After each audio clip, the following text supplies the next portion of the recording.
আমি এই মুহূর্তে আছি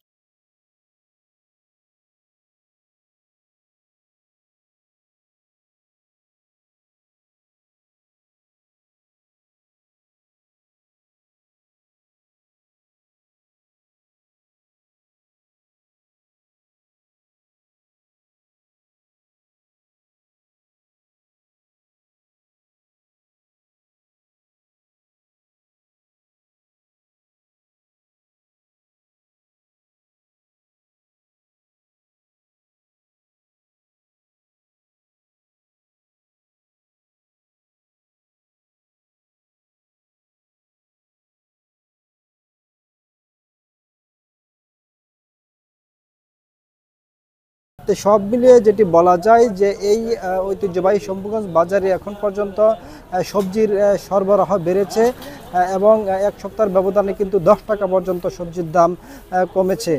তো আমার কাছে এই ছিল সবজির দামের সর্বশেষ।